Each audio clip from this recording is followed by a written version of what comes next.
Now that I'm presumed dead, the population of Tres Bujos is down to 1,287 souls. We've got a library, one grocery store, and a credit union. There's an ice cream parlor that does buck-a-scoop nights, and down on Hidalgo Road, a drive-in movie theater that shows back-to-back 80s flicks on Fridays. It's a small town, sure, the kind they write country songs about. But I never realized just how small it was until this very moment, standing at a fountain in the center of the Arcana Academy campus. My entire hometown and everyone in it could fit on this one square.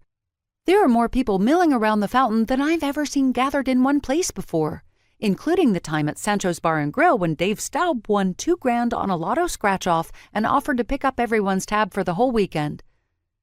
Massive, Gothic-style buildings dominate the landscape like something out of a black-and-white horror movie. You'd think the architecture would look out of place in the desert, but everything is built right into the surroundings, as if the campus was carved from the sandstone itself. The fountain is a work of art, a giant marble sculpture representing all four suits of the tarot.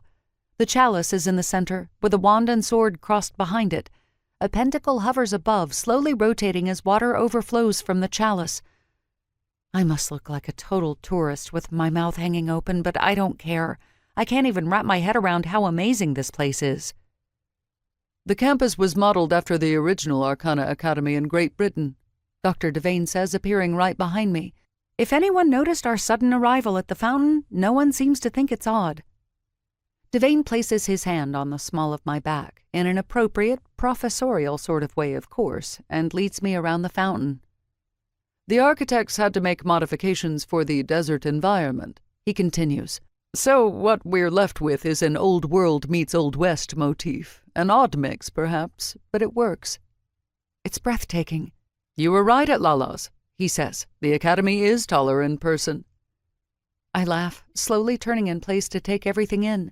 It's impossibly large and sprawling, buildings and rock formations and saguaros and sculptures intermingling like one big natural landscape. There are so many nooks and crannies to explore. Is the Great Britain campus still there? I ask, jogging to catch up as Devane leads us away from the fountain. I thought this was the only Arcana Academy. Oh no, there are 6 campuses throughout the world, though ours is the largest and one of only 3 still actively teaching students, along with Paris and Copenhagen.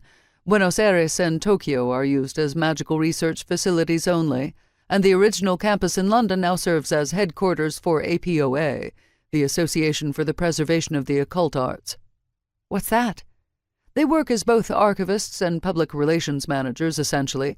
It's APOA's job to ensure that our traditions, history, culture, and important artifacts are preserved for future generations, as well as to interface with the non-magical public to try to help people better understand us.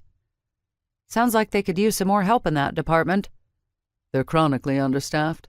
Many of our graduates do go on to work for APOA, but it's not as hands-on as some of the other magical careers out there and infinitely less exciting.